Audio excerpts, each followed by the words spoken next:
Welcome to another episode of the Voices of Boyle podcast.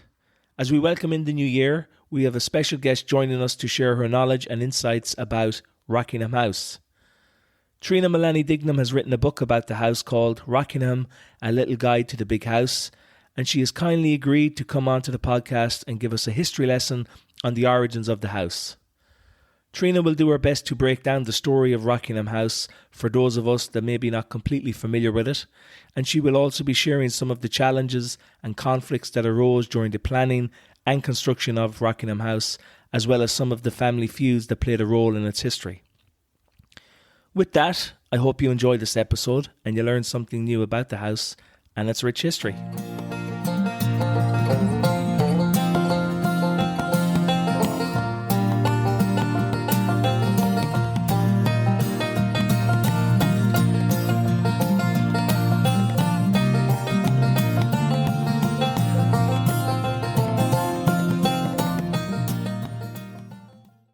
Tríona, welcome to the podcast. How are you? I'm good, and yourself? Perfect.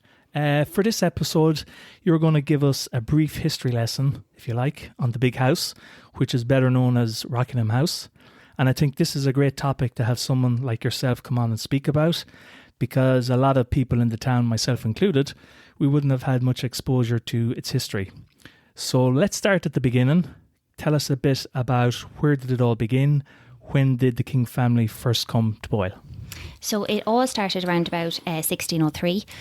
The first King family member came, Sir John King. He was granted land sort of all around Boyle Abbey, and it's thought that he built a great castle somewhere up around Green Street. There's no record of it today. So it started with him, and there were various then members of the King family down through the years that have built a number of houses, King House being the only one that's actually still around today. There was an earlier house on the site of King House built. That burnt down, we think, kind of early 1700s. Prior to that, they actually moved out to Rockingham. So they basically moved from Green Street out to Rockingham, where the current stable block is. There was a mansion built there around about 1673. Not fully sure what happened to it. They think, again, there was a fire. They then moved back into town and built a house on the present site of King House. That was destroyed by fire. Then Sir Henry King was the man responsible for King House as it is today. They then moved back out to Rockingham again, and there's still a ruin of the house there today called Kingston Hall. That's set right, yeah. well in the forest. So they moved out there in 1771, and then the final mansion then was Rockingham House, which was built around about 1809, 1810, where we all know the tower and all is today. So that's when the actual Rockingham House was built? Was built around about 1809. And so who was responsible for the architecture of building that house initially? So the architect of Rockingham House was John Nash. So John Nash was a very well-known architect at the time. He would have done a lot of work in England, designing houses. I think he really got his fame because he was friends with the Prince Regent, who later became King George IV. And he was commissioned by him to actually design Regent's Park. I think it was Buckingham Palace as well, that there was alterations and stuff that he wanted to make. So he kind of made a name for himself because he was friends with him, and he got a lot of commissions based on that. Okay. His first commission in Ireland was in County Antrim, in Killymoon Castle. James Stewart had commissioned him to build a castle up there. Now, he actually was a cousin of Viscount Lorton, who built Rockingham, so that's how the connection came in. Right, okay. And so he commissioned John Nash to design Rockingham House. He was known to be quite extravagant in his designs because he submitted a set of plans to Lorton that just by Lorton's account were too extravagant, too expensive, and he had to go back to the drawing board and start again. He was known to be, because it wasn't his own money, he was able to put in these extravagant plans, and oftentimes they didn't exactly line up. I mean, there's a couple of there was an article I read actually where it said somewhere that he had actually quite a number of designs he had put down on paper when it came to actually building them, that maybe walls didn't connect up, or he just underestimated measurements. Now, for an architect, you'd think that's probably not great, but they reckon that a lot of his work came on the back of the fact that he knew the Prince Regent, and who was later the King. So it mightn't necessarily have been that he was the best architect, but he certainly was extravagant. Connections, exactly. Yeah. But he was quite extravagant in his designs. And when he designed Rockingham, the pictures that we see of Rockingham today, it's quite a stark looking building, but his original plan was actually a 2-storey building with a dome in the middle. So it was very kind of nearly an Italian sort of a villa, sort of a classical look. And it was meant to have been one of his only finished classical designed houses in Ireland. He had built similar ones in England, but this was the only one really that he had actually built in Ireland. And like, it looked impressive by the drawings. Like, we have no photos of it or anything like that, but there is a watercolour that was done by Repton. He was a famous architect as well, and he kind of landscape architect, artist sort of thing, and he would have done a lot of drawings for the big houses as well. So it's his watercolour, which is all we have to go on, that we reckon the house looked like, and that was Nash's original design. So it was impressive. It's nothing like what we see today as Rockingham. It's not impressive at all compared to it. So when the first fire in 1863 happened, that dome structure was obviously destroyed, and when they rebuilt it, that was kind of taken away then, was it? No. So when Lorton commissioned John Nash to build Rockingham House, that was around 1809, 1810. Work started 1810, 1811.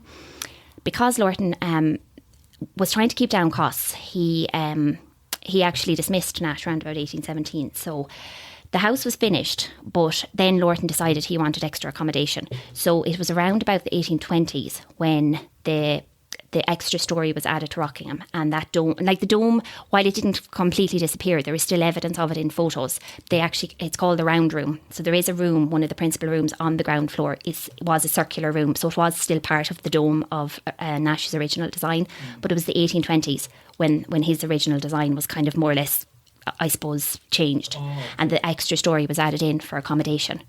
Now, it wasn't Nash at any part of that, because obviously he had been dismissed, but also, even if they had been on speaking terms, I doubt he would have come back to destroy his design. Masterpiece, to come back and, so there was a bit of quarrelling going on between Lorton and Nash then. Nash, yes, right, big time. And then when Nash submitted his bill as well, Lorton disputed it. He reckoned it was way too expensive. They ended up in court, and in the end Nash settled for a bill that was half what he had actually submitted, but Lorton was not having any of it. He said, you're looking for way too much, basically. And so he had got rid of him around about 1817. So a man called John Lynn, who was the clerk of works on the build, he suddenly was drafted in then as the architect, and he had to finish whatever work had to be done on the house. And even when the alterations were done in 1820s, he was there as well, and he was the man responsible for doing those as well. Okay, and was John Nash involved in any other local projects? Not so much that we know. There is a house in Ballindoon. It's called Ballindoon House, Riverstown. It's overlooking Lough Arrow. It's very similar to the layout of Rockingham as we imagine the original Nash design. It's got a lovely, again, circular kind of a dome. Italian style. And it's overlooking the lake on a slightly elevated position, which is the same as what Rockingham is. But the fact that it was designed around about the 1820s, or built around the 1820s, Nash was gone in 1817, and all that land was owned by the King family. So it's unlikely he would have been back to design that house. It's possible it was a realisation of a design of his, and maybe they decided to work off one of his designs to build the house. He designed, so in terms of local houses, no, Rockingham was the only real one that we know of. I mean, he did design houses up north, like I said, in County Antrim, down in Tipperary as well, and a couple of other places. But Rockingham was the only one around Roscommon. Can you talk a bit about the landscape of the park, who designed it, and how it compares to the present day Forest Park as we know it? So while Nash was working on the building of Rockingham House, John Sutherland, who was a famous landscape architect, he was also working alongside John Nash, and he was basically developing all the area around the house. So John Sutherland worked upon the kind of theories of Sir Lancelot Capability Brown. He was a very famous landscape architect prior to that, we'll say maybe 10, 20 years before that.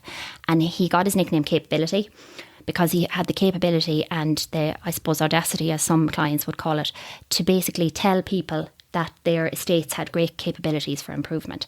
So basically what happened was, if he went into an estate and he looked around and the client wanted a lake, they wanted a hill, they wanted islands, no problem. Custom made job. Did everything. Right. Yeah, pretty much. So, and the idea was that everything was made to look natural. So even though the fact that it all had to be created, lakes, hills, everything, it was all going to still look natural. So back to Rockingham, it sort of had an advantage from the start because where the house was going to be situated was on a slightly elevated position. It was overlooking a lake. It wasn't a man-made lake. It was a natural lake. The islands were already there. The vistas you had too, the islands beyond were just spectacular. So you already had that advantage from the start. So all he was really looking to do was kind of landscape around the house. And as I said, it was made to look as natural as possible. So he designed the Great Lawn, which we all are familiar with today, like the lawn. And the tunnels then were obviously constructed underneath. But you never would see the workings of the house or the comings and the goings of the staff, because all you could see would be the house on the top of the hill and then this wonderful green, lush grass all around the house, because everything was happening below tunnels ground. Underneath and stuff like that. It was nearly, you can nearly imagine it. I use the image of a swan. Like the swan is so graceful, it's just gliding along on water. You don't and see then the work feet that's are going on underneath. going mad underneath. Good, yeah. So that's kind of similar to what it is. So also as well, we'll say the original entrance into Rockingham House, people that are familiar with coming up to, we'll say, Lockheed, I'll call it the dual carriageway. You have the two roadways. And when you get to the end of those, if you go left, as if you were heading for Zippet, right, that's the original entrance way, the original roadway up to Rockingham. Okay. And it snakes around up to the house. So it's not a straight run up to the house. It goes around in kind of a little meander. But the interesting thing is that there's trees planted all around the lawn. And if you see photos from 1948 Father Brown collection, in 1948, those trees are in full bloom.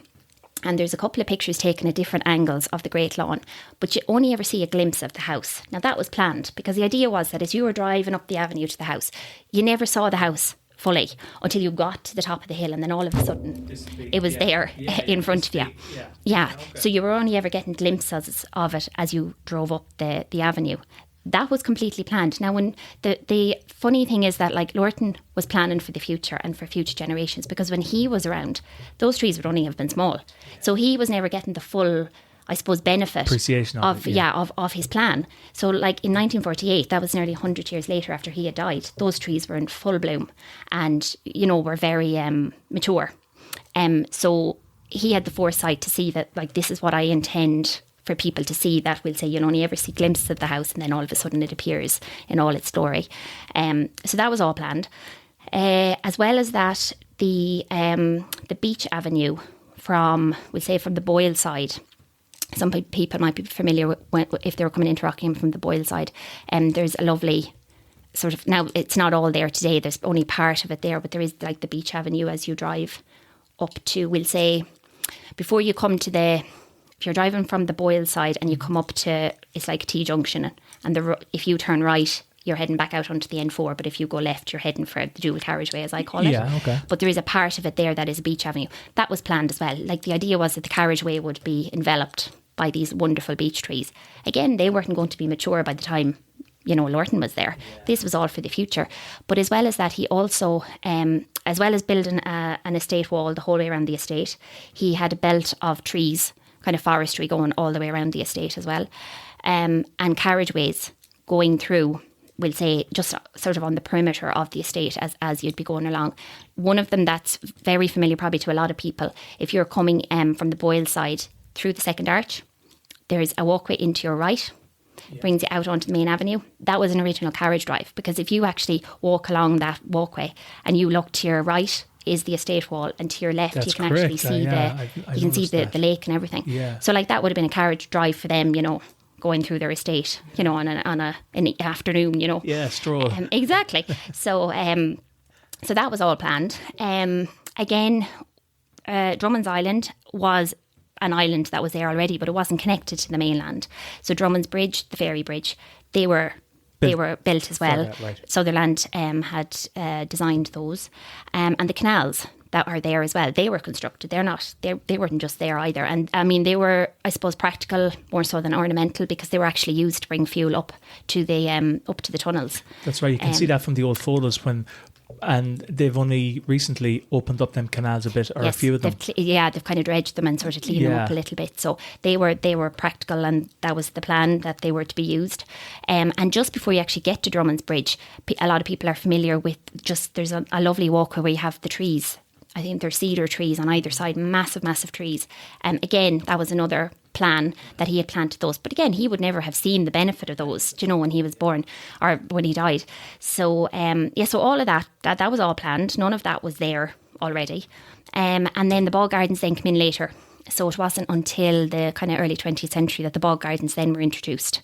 But again, they weren't there before this either. So it was all planned, even though it was still, when you look at it, it still looks quite natural. Yeah. And so it's obviously a huge domain. So do you have any idea of the kind of maybe the size of the whole Rockingham estate? Is there a...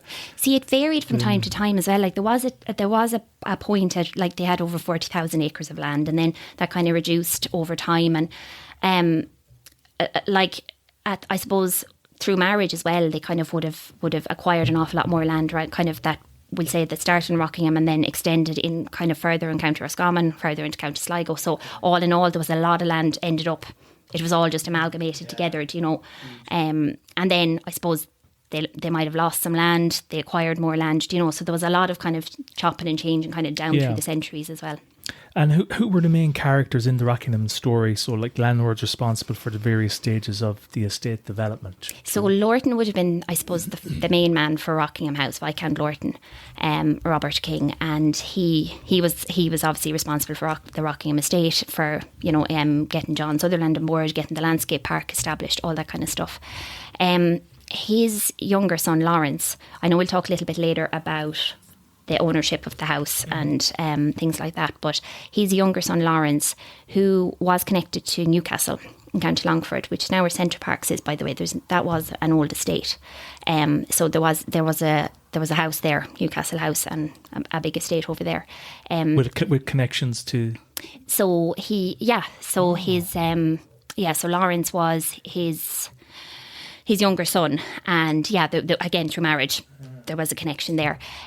So he would have done a little bit of development on the estate, but then his son Edward, he did an awful lot of development as well. He would have been responsible for trying, I suppose, to get the estate back onto a more even footing as well.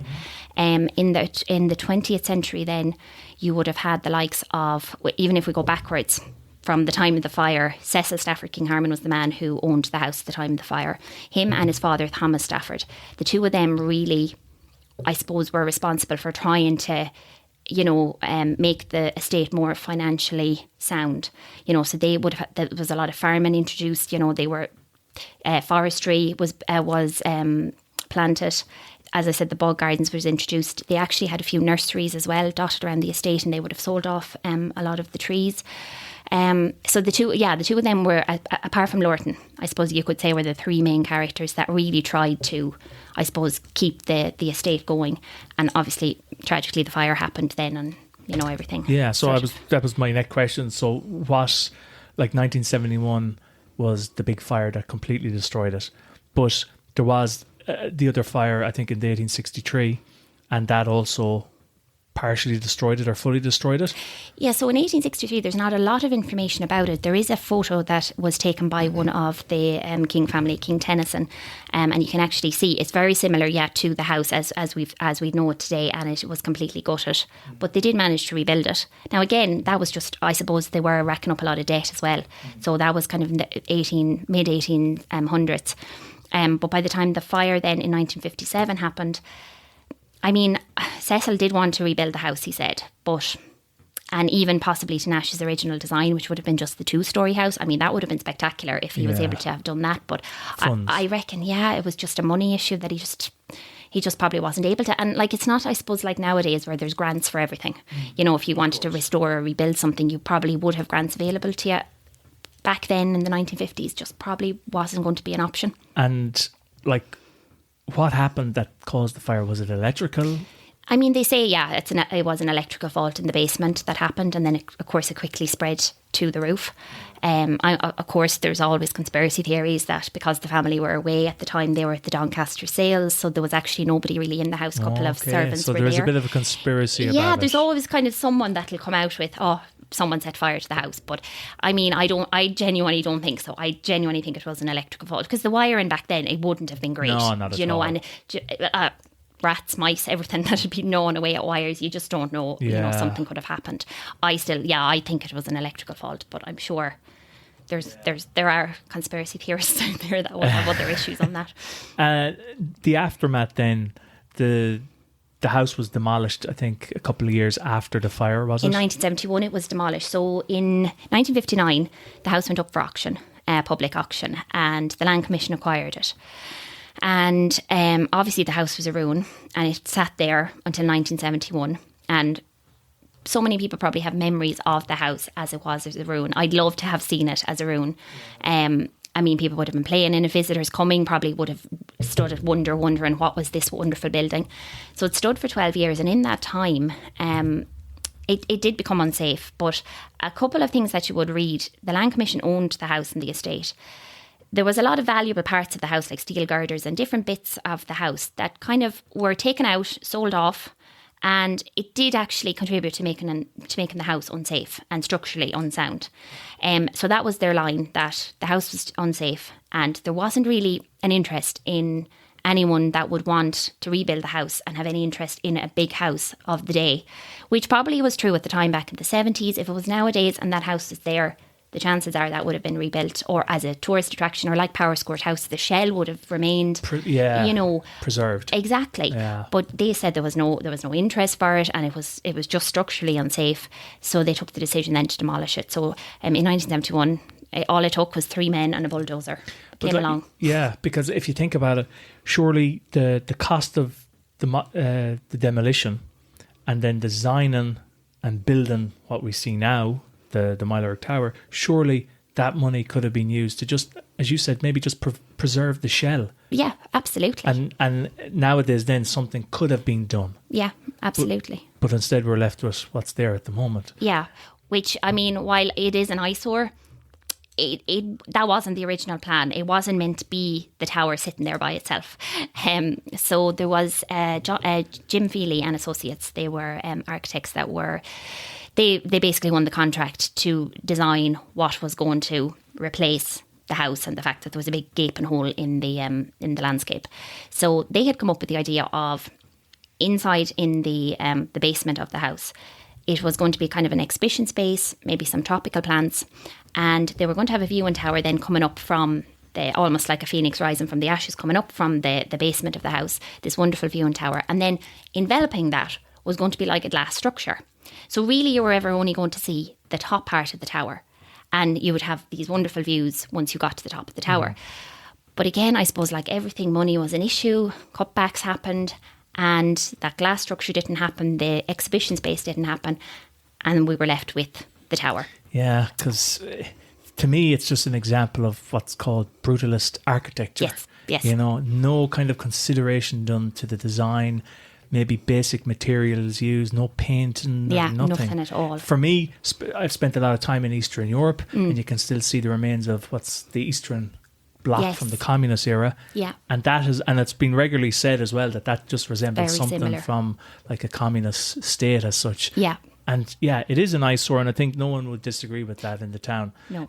When they were designing, or when this whole project came about, was anyone in the town, were the people in the town consulted? Was there any kind of committee to give their input as to, could we have a say in what's going to go there, instead of just someone outside coming in and saying, yeah, we're going to design something here?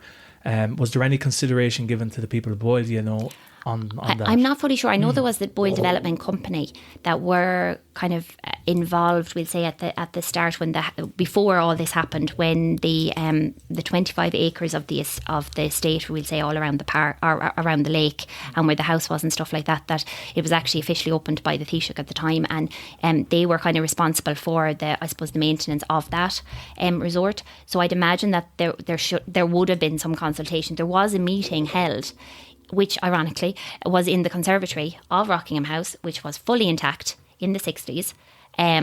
Even that could have been preserved. It was fully intact when they had this meeting about what they were going to do. So, I mean, somebody probably can answer probably better than me about whether or not local people were, but the fact there was a meeting held in the conservatory, or the orangery as it was called, to discuss actually what were the future plans going to be. I'd imagine that there was kind of... they probably put it out to tender, and that, you know, companies probably did come in and put forward their proposals. There was bound to have been some sort of local, I suppose, consultation. There's one of the other questions I had was, have you an idea of how much in total maybe Rockingham House would have cost back in the day to build, like from Nash's plans, or do you have any idea of cost involved there? See, I suppose there's been so many alterations, changes, everything like that, but we do know from Lorton's letters that up to 1817 Lorton had spent over £52,000 on the house, which was an awful lot of money back then. He had to borrow quite a lot to actually, you know, to try and fund the house. But then you see the alterations then happened in the 1820s. The fire happened in 1863. An awful lot of records were destroyed in that fire. That, you know, there's a big portion of the history and even the kind of that financial information and any of that kind of stuff has been lost. But we do have, we'll say prior to that, we do have that bit of information because there was a lot of letters and accounts that were submitted. The only reason we found all of that was because there's a lot of letters and there's boxes of documents up in the Public Records Office in Belfast. And we actually went up, when I was working in King House, we went up there and we trawled through all of those documents and papers and things. Now, there are a lot of gaps, but there's enough information that we were able to kind of find out. Letters, we'll say, that Lorton would have written. Letters from, as I mentioned, John Lynn, the Clerk of Works. He would have been writing letters to Lorton to update him on progress and how things were going.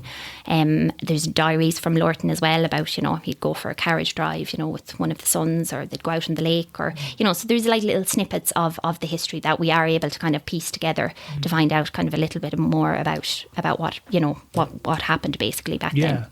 And one question as well that I when I read the book you wrote on the Rockingham House, like when Lorton died, why wasn't Rockingham House passed on to his eldest son Robert? It just went straight to King Harman.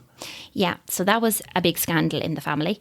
They had a few, but this was one of the major ones. So Lorton's son was called Robert, and he married a lady called Anne Gore Booth of Lissadell House. So all the time they were always marrying into other big families to kind of all, you know, try and get as much land and wealth as possible. So he had married Anne Gore Booth.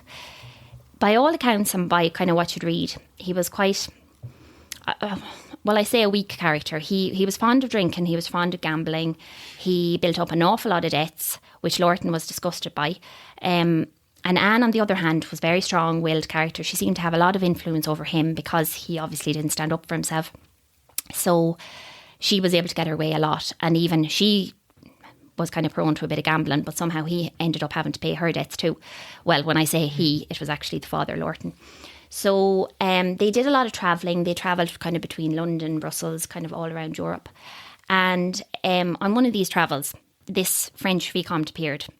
And now, while they denied it, everybody around them knew it, that Anne and this French vicomte were having an affair. And this went on for years and years in front of Robert's face. And he obviously wasn't doing anything about it. He was just too fond of drinking. He was wrapped up in his own problems. So the end result of that was that Anne actually fell pregnant and she had a child. Now, everybody around them knew that the child was not Robert's.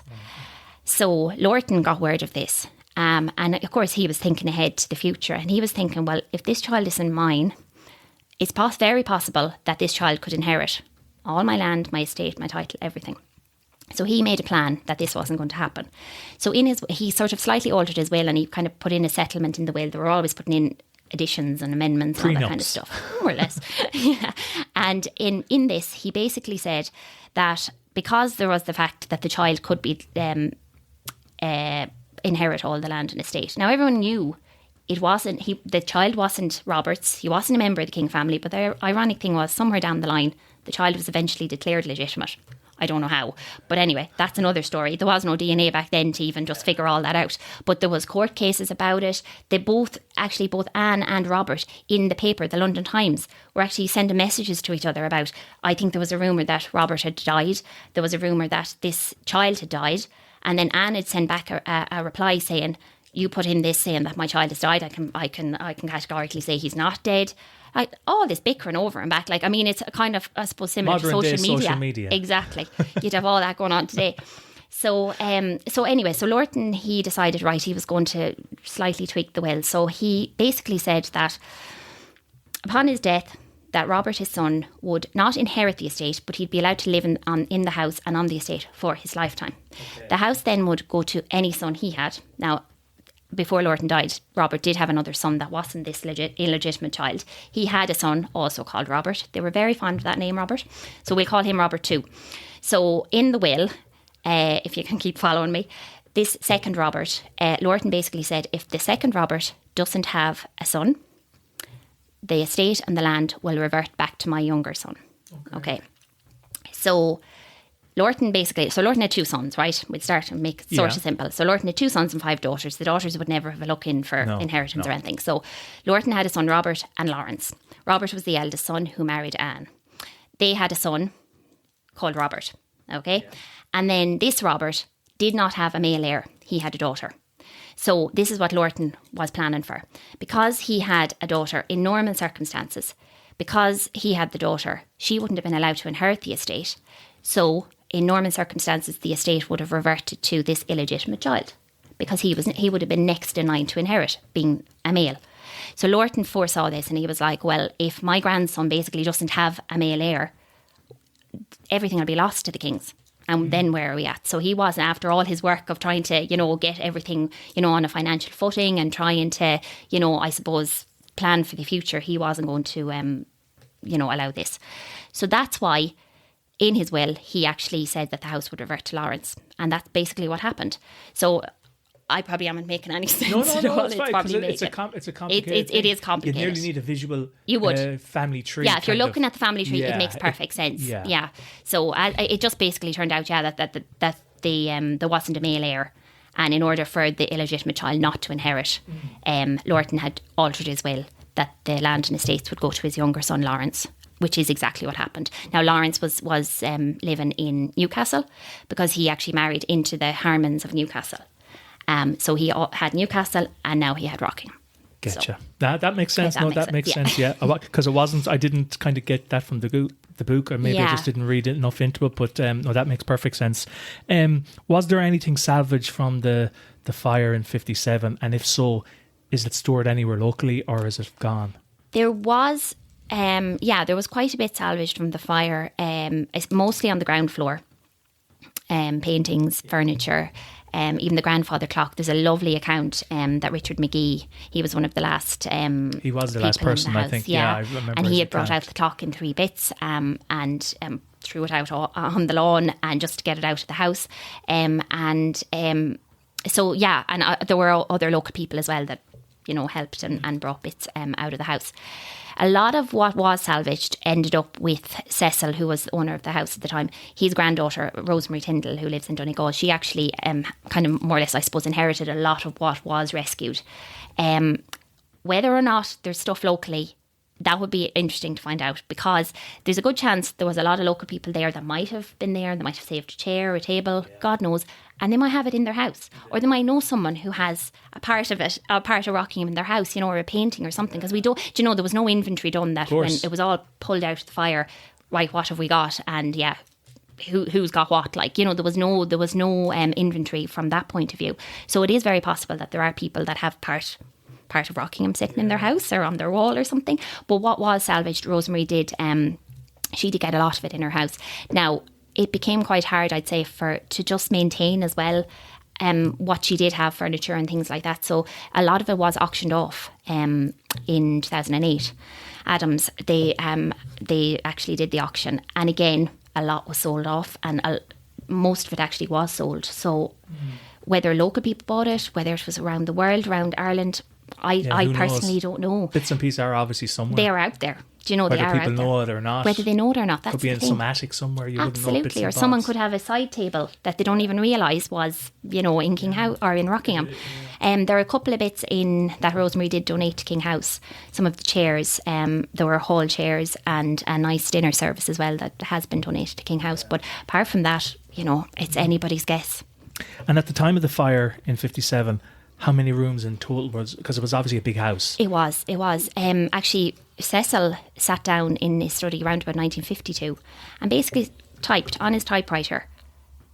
It was almost like an estate agent's inventory of the house, the land, the estate, basically everything that was in the house. So it was kind of interesting. So again, you have conspiracy theorists who would say, I wonder, was he planning on selling? I wonder, was he planning on doing something? Because it's very suspicious. But anyway, he could have been just sitting down to make an account for himself, you know. So when he did this inventory, he actually said that there were 8 principal rooms on the ground floor, and then there were 11 bathrooms all throughout the house. There were 28 bedrooms, and that was spread over. So there were some on, there was first floor, there was 10, there was 14 then on the top floor, and there was a mezzanine floor in between that there were 4 bedrooms in. Now, that's not including what went on in the basement. Like, there was a large kitchen in the basement, and actually at the time that Cecil was there, they actually did some alterations in the 50s, and they got rid of the lower basement and they installed a car park. And there was space for 8 to 10 cars in that car park. But prior to that, that lower basement actually was a kitchen. So it was a double height kitchen, 2-story kitchen.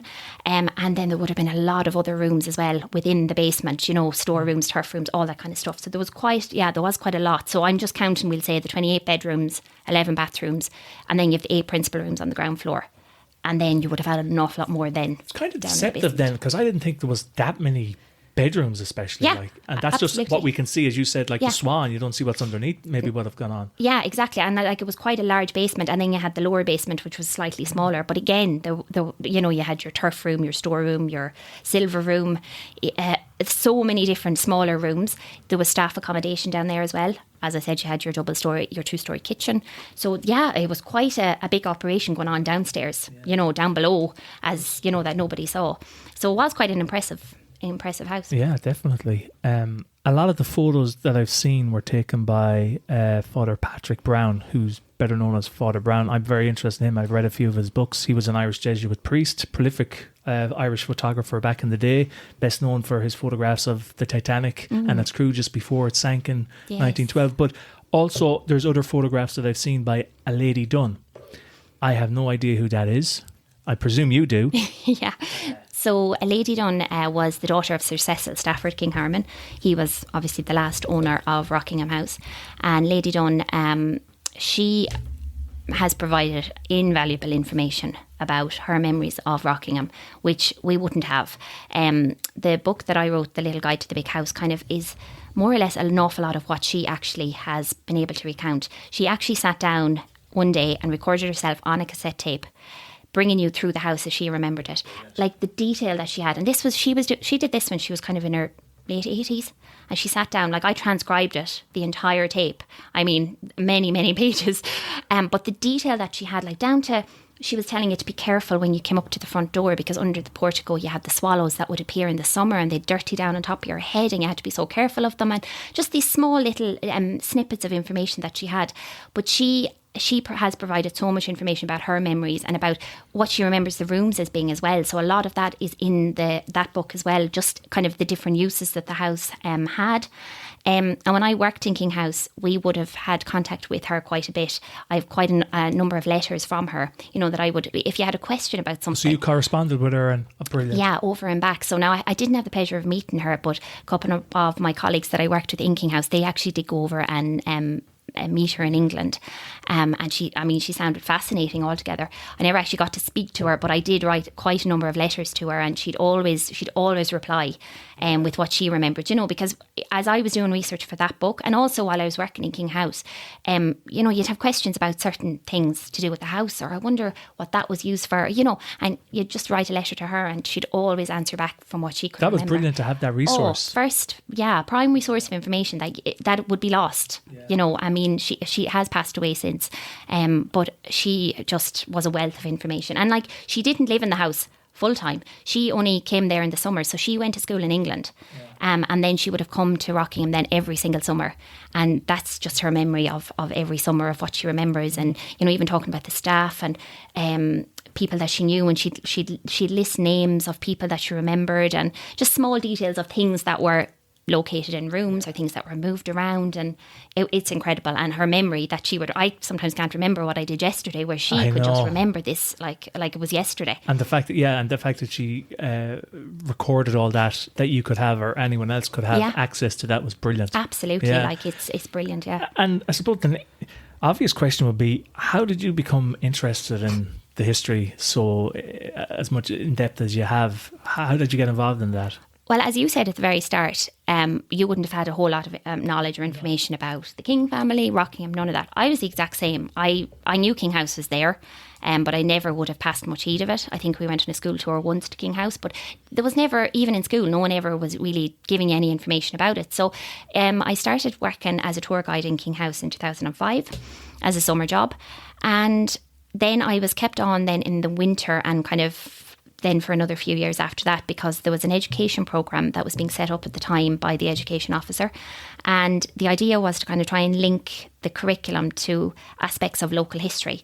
So both myself and the education officer at the time, he actually co-wrote one of the books that we wrote, John Clapson. And we sort of started doing a lot of research into, I suppose, interesting stories to do with the King family and maybe events that might have happened, just that we'd be able to link it to the curriculum that we'll say primary school kids then could, come and, have an interest and do a tour of the house or learn a little bit more about. So it kind of grew from there, because I was obviously working in King House, and then I started doing research on the King family, and that kind of led to Rockingham, because, Rockingham was quite an interesting, story as well, and all the characters that were involved in the house. And then in 2007, I was still working in King House, and it was the 50th anniversary of the burning of Rockingham House. So myself and the education officer at the time, we decided we were going to just put it all down on paper and produce a book on Rockingham, because there never really was anything prior to this. There was a lot of articles out there, and there was kind of snippets of information and bits here and there, but nothing like a book that you could say, right. And considering we had the information from Lady Dunn as well, which was invaluable, that nobody could dispute, because she was the primary source of information. She remembered the house, like a lot of the information already out there was just a general history of the estate, or, but more specific information we were able to get from her. So from there, then obviously we had that book. And then myself, I decided, because I had so much information from Lady Dunn, now some people might call it an obsession. I'd call it a hobby, because I find the whole thing fascinating, the King family and Rockingham and the stories that you've just discovered about them. And because she had given me so much information, then I decided I was going to put it together into almost like a little guide. Exactly, And just... Great initiative though as well to do that, I think, because, and especially someone local to do it as well, it adds to it. It does. Rather than someone outside coming in and taking all that resource. Exactly. It's great to have that as a resource. And to put it down on paper, because while she had recorded herself on tape and there was a lot of information there and the letters over and back, I just felt it needed to be put down on paper and just put into sort of I suppose, consolidated into a little booklet, because that was lost otherwise, And no, I can appreciate while a lot of people might have any interest in it, there are still a lot of people that wouldn't have known anything about it, like myself. But it's only from researching and doing my, research on the family and over and back with Lady Dunn, it really just grew for me. Yeah, as I said, a lot of people don't know the in-depth history of what you've just spoken about, which is great. Hopefully they listen to it and they get an appreciation for what we had on our doorstep. Absolutely. Do you remember in the 90s there was a big hotel project that was meant to have been going ahead? Yes. And it was planned, or there was a consortium come together and they were going to do a big hotel project, and there was these objections then because of, I think, a bat reserve or something. Yes. But you said something that kind of made me think there was a connection with Rockingham with Centre Parks, where that is in Ballyman, now up in Longford. Isn't it kind of crazy that if that project in Boyle had gone ahead, it could have been something like what Centre Parks is currently now, like a big nature reserve. Yeah. How big of an attraction, an asset to the town would something like that have been to Boyle? Oh, huge. I know they had the redevelopment of the park, in 2007, and what we know today, Lockheed Forest and Activity Park, and you have zippering, the Caravan Park is being revamped, and there is a lot out there. Yeah, there is. I mean, it would have been it really would have elevated Boyle. Yeah. Because people remember Rockingham. Even when I was in college, before I started working in King House, and if people found out where you were from, the first thing they'd say was, we used to go on our holidays to Lockheed, and there was really nothing there, but it really just has such an interest for people, even that aren't local. So this really would have elevated it to another because level. when you Kilronan Castle, that was a shell. I actually remember when I was a young fellow with my cousins, my uncle used to take us down there and we'd see the Kilronan the ruins of it. Right, yeah. And that was obviously like something what Rockingham House was. Yeah. And you saw now that was obviously developed into what it is today. Absolutely. So it's such a shame that back in the 70s there was no foresight kind of like to plan for what we could have had now. Absolutely. And the thing is, like, King House is the only surviving King family house around this area. And the only reason it was actually probably preserved is because it became a military barracks. It was longer a barracks than it was a family home. And just that the army, various regiments were there for so long. Now, there was, of course, a plan that, you know, what are we going to do with this when the army did move out or whatever. And in fairness to Roscommon County Council at the time, they had the foresight at that time. But that was in the 90s. So it was, I suppose, a different time. Whereas back then, you know, as well as that, I suppose, because the council acquired the house as opposed to, you know, a state body will say, you know, it was the Land Commission owned Rockingham back in the 70s. So it was different. I mean, it was people up in Dublin making these decisions probably about what are we going to do with this this ruin. You know, we have no interest. The locals have no interest. Whether they did any research, I don't know about whether there was an interest in restoring the house. Now, there may not have been, you know, because I know there's a good portion of people that have, you know, an issue, we'll say, with the big house and kind of the English families and, you know, all that kind of stuff. But it's part of our history. It is, and we can't change it. We can't. And what's there now is there. Yeah, and we should benefit from it now and make the most of it as opposed to kind of protesting against it. But I suppose it was just a different time, but it's just a pity. Absolutely. So your book, Rockingham, The Little Guide to the Big House, is that still for sale? It is, yeah. You can actually buy it in the Una Vaughan craft shop. And they have it in Lockheed as well, but Una Vaughan, certainly they do sell quite a lot of copies. Well, that's great as well, that it's still available. Yeah, absolutely. Well, I really enjoyed the history lesson, Tríona. It's been great. If it made any sense. I know it did, and I think it's it's the first kind of topic on the podcast that we have, like kind of a history kind of a lesson, if you like. So I think it'll go down really well. I hope so. It might spark kind of a bit of interest or questions or discussion or something, exactly, you know. And maybe you could be the lady done a Boyle where they can come to you for all those kind of questions. Lovely. Well, I'd love to know if there's anyone out there that actually has any part of the house. You know, something that would be so interesting to find out. Yeah, that you'd be able to know. Yeah, if there's some bit of Rockingham sitting in someone's house. Brilliant. Well, listen, thank you very, very much for coming on, Thanks Tríona. yourself. I appreciate it. Thank you very much. No problem. So that's it for this episode, folks. I hope you enjoyed listening to it as much as I enjoyed recording it. If you like the content, we'd really appreciate it if you could share it. You can follow us on Facebook by searching for Voices of Boyle, and you can also contact us on our website by visiting voicesofboyle.com. We're always looking for new guests, so if you'd like to be on the show, or if you know someone who you'd like to join us, please reach out to us via our Facebook page or website. Thanks very much, and we'll chat to you again soon.